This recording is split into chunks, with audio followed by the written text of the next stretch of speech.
प्यारे देशवासियों, बाबा गोस्वामी तुलसीदास जी पवित्र रामचरितमानस में उपदेश देते हैं, दया धर्म का मूल है, पाप मूल अभिमान, तुलसी दया न छाड़िए जब लग घट में प्राण। दया जो है धर्म का आधार है, अर्थात धर्म तब तक परिपक्व नहीं हो सकता जब तक हमारे मन के अंदर, हमारे हृदय में लोगों के प्रति, जीवों के प्रति दया की भावना नहीं है। हम किसी का शोषण करते हैं, किसी का हक खाते हैं, किसी को नाजायज़ बेवजह परेशान करते हैं, उस पर क्रूरता दिखाते हैं, बेवजह क्रोध दिखाते हैं। ऐसे व्यक्ति कितना भी धर्म का कार्य करते हैं, लेकिन धर्म कार्यों में उनको वो फल नहीं प्राप्त हो सकता जितना कि होना चाहिए। गुरु नानक देव जी द्वारा रचित जपजी साहब की वाणी में उनकी एक पंक्ति है, वो लिखते हैं कि धौल धर्म दया का पूत। बात वही है जो गोस्वामी तुलसीदास जी ने कही है कि धौल बने बछड़ा नंदी, कि धर्म रूपी नंदी का जन्म ही दया रूपी गौ माता से होता है। जब तक हमारे मन के अंदर दया नहीं है तो धर्म रूपी नंदी बछड़े का जन्म कैसे होगा। अर्थात धर्म का जो आधार है वो दया है।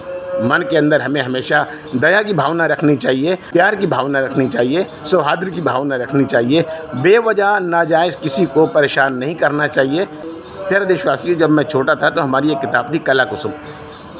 तरह तरह के उनमें चित्र बने थे। तो एक चित्र मुझे ध्यान में आता है अब भी कि एक पशु है जिसको कि इंसान डंडे से बुरी तरह पीट रहा है और ऊपर स्लोगन लिखा था, जीवों पर दया करो। प्यारे देशवासियों, जीवों पर तो हम दया नहीं कर पाए, इंसानों पर भी हमने दया करना छोड़ दी। दया धर्म का मूल है। हमेशा दया की भावना को हृदय में रखें, प्रेम की भावना को हृदय में रखें। बाबा गोस्वामी तुलसीदास जी पवित्र रामचरितमानस में फरमान करते हैं, हरि व्यापक सर्वत्र समाना, प्रेम से प्रकट हुई मैं जाना। ईश्वर से प्यार करना है तो ईश्वर की बनाई हुई सृष्टि से, जीव जंतुओं से हमें प्यार करना है, तभी ईश्वर से हमें प्यार हो पाएगा। बाबा फरीद जी गंज शकर फरमान करते हैं कि फरीदा खालक खलक में खलक वसे रब माए, क्योंकि वो परमात्मा जो है अपनी सारी इस सृष्टि में, इस कायनात में है, तो हमें हर एक से प्यार करना है, हर एक से मोहब्बत करनी है। गुरु गोबिंद सिंह जी भी अपनी एक रचना में फरमान करते हैं कि साच कहूँ सुन ले सबे, जिन प्रेम कियो तिन ही प्रभु पायो। जिन्होंने प्रेम की भावना दिल में रखी है, समाज के लिए, सृष्टि के लिए, कायनात के लिए, प्रभु के लिए, उसी ने ही प्रभु को पाया है। हमेशा हमें क्रूरता की भावना से दूर रहना चाहिए। किसी का हक, किसी के हिस्से को गबन करने से भी हमें परहेज़ रखना चाहिए और हमेशा उस परमात्मा के श्री चरणों में अपने ध्यान को लगाना चाहिए। अरे दोस्तों, अपने दिल को हमेशा दया की भावना से, प्यार के जज्बातों से, मोहब्बत की भावना से पवित्र रखें, क्योंकि जहाँ मन पवित्र है तो वहीं प्रभु का वास है। और जहाँ पर आपके अंदर मैं रहेगी कि मैंने ये करा, मैंने वो करा, मैं ऐसा कर दूँगा, मैं वैसा कर दूँगा, तो जहाँ मैं है तो वहाँ अहंकार है, और जहाँ पर अहंकार है तो वहाँ प्रभु का वास नहीं है। या तो दोस्तों मन में प्रभु का वास होगा या घमंड का वास होगा, दोनों एक साथ नहीं रह सकते। एक मयान में दो तलवारें नहीं रह सकती। इसलिए मन को प्रभु का घर बनाइए, प्रभु को स्थान दीजिए अपने मन के अंदर, घमंड को नहीं। बाबा कबीर जी अपनी एक रचना में बहुत ही सुंदर फरमान करते हैं।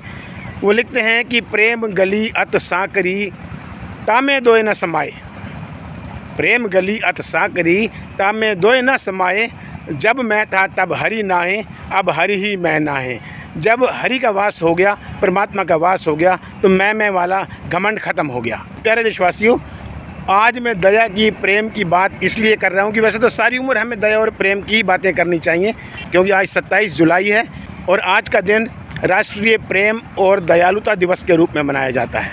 बाबा फरीद जी गंज शकर फरमान करते हैं कि दिलो मोहब्बत जिन से ही सच्चिया, जिन मन होर मुख होर से कांडे कच्चिया, रत्ते इश्क खुदाए रंग दीदार के, विसरिया जिना नाम ते पोए पार थिए। बहुत बहुत धन्यवाद। आप सबका दिन शुभ हो। वाहिगुरु जी का खालसा, वाहिगुरु जी की फतेह।